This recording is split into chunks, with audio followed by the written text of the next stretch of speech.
오늘은 예수님께서 죽음의 권세를 이기시고 부활하신 부활절입니다. 저와 여러분 가운데 이 죽은 자들의 첫 열매가 되신 그 부활의 은혜가 오늘 이 시간 충만하기를 주님의 이름으로 축복합니다. 여러분 앞에서 참 죄송한 얘기지만 요즘 제 기억이 좀 가물가물합니다. 원래 저는 메모를 잘 하지 않는 사람인데 요즘은 무슨 일만 딱 생기면 제 핸드폰에다가 무조건 이렇게 메모를 해놓습니다. 제가 어디서 기억이 안 좋아졌는지 생각을 하게 됐냐면, 아침에 꼭 이제 차를 타러 주차장에 나가면 어제 제가 어디다가 주차를 해놨는지를 잘 모를 때가 굉장히 많습니다. 한번 제가 마트를 갔는데, 저도 이제 제 자신을 믿지 못한다는 사실을 잘 알기에 차를 딱 대놓으면 그 기둥 옆에 번호가 있지 않습니까? 그 번호를 다 이제 기억을 해놨습니다. 시장을 이제 다 보고 이렇게 나왔어요. 분명히 이제 그 번호를 딱 기억하고 그 번호로 갔는데 제 차가 없는 겁니다. 다른 차가 그 자리에 있는 거예요. 그래서 너무 당황스럽고 놀라고, 분명히 제가 그 기둥번호를 보고 갔는데 어떻게 된 건가? 누가 내 차를 훔쳐갔나? 아니면 견인해 갔나? 오만 가지 상상을 하면서 이 CCTV를 돌려봐야 되나? 막 이렇게 이제 하던 찰나에 한 층이 더 있다는 사실을 알았어요. 그래서 밑에 층을 내려갔더니 거기에 제 차가 가만히 서 있었습니다. 여러분, 제 차는 아무 일 없이 그 자리에 잘 있었는데, 중요한 것은 뭡니까? 제가 층수를 착각해가지고 거기서 막 분노하고 혼자 절망하고. 근데 사람이라는 게 자신의 어떤 생각이나 틀이나 그런 감정에 딱 갇히면 다른 생각을 못하는 것 같습니다. 바로 눈앞에 있는 진실도 알아보지 못하게 되는 경우가 많더라. 보통 사람들이 어떤 극도의 슬픔이나 두려움에 사로잡히면 굉장히 시야가 좁아지고 귀가 닫혀버리게 된다라는 것이죠. 오늘 우리가 읽은 이 본문에도 이런 깊은 슬픔과 착각의 늪에 빠져서 바로 앞에 계신 그 생명의 주님을 알아보지 못했던 한 여인이 등장을 한다라는 것이죠. 그 주인공이 누구냐면 막달라 마리아였습니다. 오늘 본문 11절 이렇게 시작합니다. 마리아는 무덤 밖에 서서 울고 있더니. 이 장면을 우리가 좀 제대로 이해하려면 그 당시의 문화적, 지리적 배경을 조금 알아야 됩니다. 예수님이 묻히신 무덤은 우리가 일반적으로 아는 흙을 덮는 그 본붕이 아닙니다. 이스라엘은 대부분의 석회암의 지역이기 때문에 팔 수가 없습니다. 그래서 대부분 동굴 형태로 무덤을 파서 만들게 되죠. 그러면 자연스럽게 입구가 생기게 되고 그 입구는 이제 돌로 이렇게 가리게 됩니다. 특히 예수님의 무덤은 더 무겁고 커다란 돌로 입구를 막았다, 이렇게 기록을 합니다. 거기에다가 로마의 군병까지 보초를 세웠어요. 그 이유는 뭐냐면 예수님께서 이제 돌아가시기 전에 제자들에게 자신이 부활하게 될 것이라는 것을 3번이나 예언을 이렇게 하셨거든요. 유대 종교 지도자들이 이 사실을 알고 있었습니다. 그런데 이렇게 한 것은 제자들도 믿지 않았던 그 예수님의 부활을 그들이 믿어서가 아닙니다. 혹시나 제자들이 몰래 와가지고 예수님의 시신을 훔쳐가 놓고 부활했다, 이렇게 거짓말할 수도 있기 때문에 그렇게 큰 돌을 갖다가 막았다라는 것이죠. 그런 상황에 지금 이 막달라 마리아는 안식일이 지나고 아직 어둑어둑한 그 새벽에 이 무덤을 찾아오게 됩니다. 여러분, 왜 새벽에 찾아왔을까요? 이 막달라 마리아는 어떤 사람이냐면, 그 당시에 그 여성들은 법정에서도 증인으로 세워주지 않을 만큼 굉장히 하대를 당했던 시절이죠. 사회적 지위가 굉장히 낮았습니다. 거기다가 이 마리아는 그 과거에 7 귀신이 들린 사람이었습니다. 철저히 파괴된 삶을 살았던 여인이었죠. 사람들의 손가락을 받으면서 인간 이하의 취급을 받고 살았던 사람이 이 마리아였다는 것입니다. 그러다 보니까 이 사람이 낮에는 다닐 수가 없는 거예요. 밤에, 새벽에 사람들이 다니지 않는 그 시간을 골라서 다녔다. 그래서 이 새벽에 지금 예수님의 무덤으로 간 것입니다. 그가 예수님의 무덤으로 간 이유는 무엇입니까? 예수님의 시체에 향품을 발라주기 위해서 간 것이죠.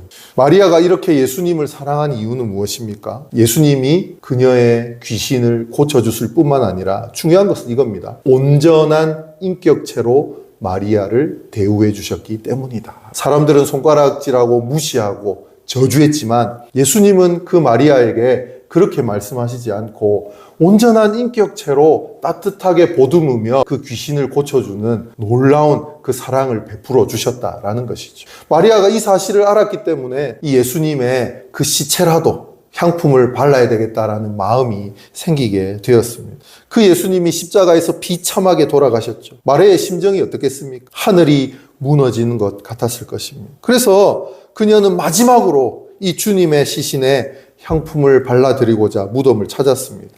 여러분, 당시에 그 시신에 향품을 바르는 것은 중동 지역은 굉장히 그 고온이죠. 온도가 높기 때문에 시신이 금방 부패를 합니다. 그래서 최소한의 시신의 부패를 막고 또 시신에서 나오는 그 고약한 냄새를 예방하기 위해서 이 향품을 발랐거든요. 그 일을 하려고 지금 마리아가 예수님을 찾아간 것이죠. 그런데 갔더니 그 무덤을 막았던 어마어마한 돌은 굴려져 있고 예수님의 시신은 사라졌다라는 것이죠. 13절에 마리아는 천사들에게 이렇게 흐느끼듯 얘기합니다. 사람들이 내 주님을 옮겨다가 어디 두었는지 내가 알지 못함이니이다. 여기서 울다라고 하는 단어는 단순히 그냥 눈물을 흘리다 정도가 아닙니다. 가슴을 치면서 소리내어 통곡하는 것, 그걸 말하는 것이죠. 그러니까 주님을 잃은 슬픔도 감당하기 힘든데 지금 그 시신마저 도둑맞았다라고 이거 생각하니까 그녀의 억장이 무너지고 있는 상황인 것입니다. 이 통곡은 길에서 엄마를 잃어버린 어린아이처럼 사랑하는 대상을 잃어버렸다고 믿는 자의 절대적인 절망의 표현이었다라는 것이죠.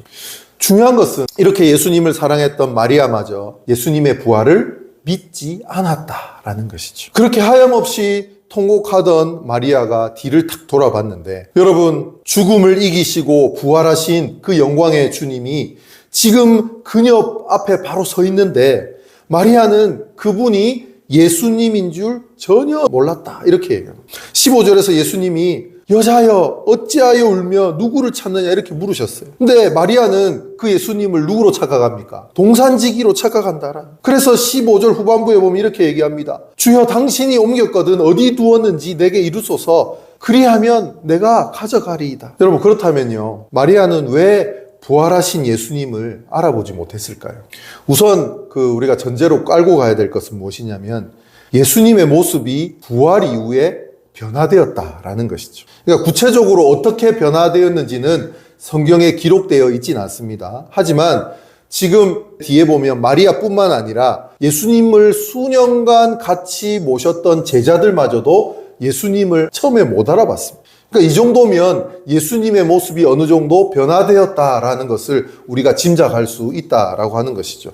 그런데 이것보다 더 중요한 이유가 있습니다. 그것은 기본적으로 예수님의 부활을 믿지 않았기 때문이다. 설마 예수님이 살아나셨겠냐? 설마 죽은 사람이 살아났겠냐?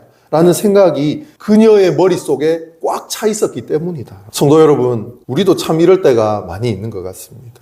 내 삶에 예기치 않은 고난이 찾아왔습니다. 사랑하는 사람을 잃거나 내 사업이 실패하거나 또 건강이 무너져 깊은 슬픔에 눈물을 흘릴 때가 있지 않습니까?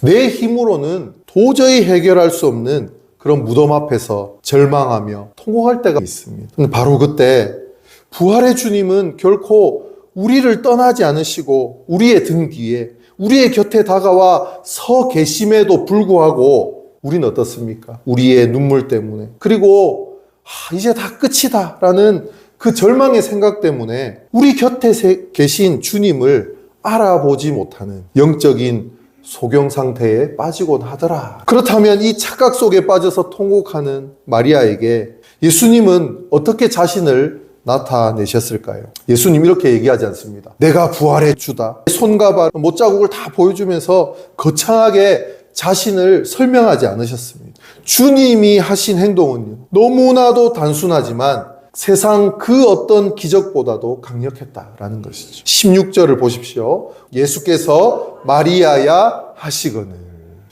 예수님은 그저 그녀의 이름을 부르셨다라는 것입니다.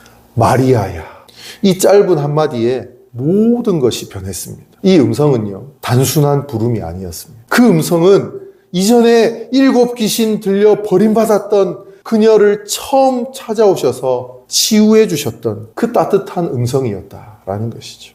마리아는 그때부터 부활하신 예수님을 알아보게 되었습니다. 저는 이 장면에서 우리 김춘수 시인의 꽃이라는 시가 탁 떠올랐습니다. 내가 그의 이름을 불러주기 전에는 그는 다만 나의 하나의 몸짓에 지나지 않았다. 내가 그의 이름을 불러주었을 때 그는 나에게로 와서 꽃이 되었다. 물론 이 시인이 이 상황을 두고 지은 건 아니겠죠. 그러나 저는 오늘 본문을 묵상하면서 이 예수님의 따스하고 사랑스러운 그 목소리를 단번에 알아들은 그 마리아의 감동적인 모습이 그려졌다라는 것이죠. 요한복음 10장 3절에서는 이렇게 얘기를 합니다. 양은 그의 음성을 듣나니 그가 자기 양의 이름을 각각 불러 인도하여 내느니라. 아멘. 선한 목자 되신 주님께서 자기 양의 이름을 부르고 계신다라는 것입니다. 치매를 심하게 앓고 계신 연로한 어머니를 모시는 딸이 있었습니다. 병이 깊어지자 어머니는 이제 가족들의 얼굴도 모르고 이름도 다 잊었습니다. 나중에는 이제 본인이 말하는 법조차 다 잊어버려서 하루 종일 멍하니 창밖만 바라보고 계셨습니다. 딸은 자신을 알아보지 못하는 그 어머니를 돌보며 매일매일 마음의 상처와 눈물을 훔치게 되었죠. 어느 날 딸이 어머니 식사를 챙겨드리려다가 그만 뜨거운 국그릇을 자신이 손에 쏟았는데 너무 아파서 하고 소리를 질렀습니다. 그리고 주저앉았는데 그때 몇 년 동안 말 한마디 없으시던 그 어머니가 딸의 화상 입은 손을 꼭 붙잡고 이렇게 말씀하시는 거예요. 은영아, 아프지? 우리 은영이 아파서 어떡해?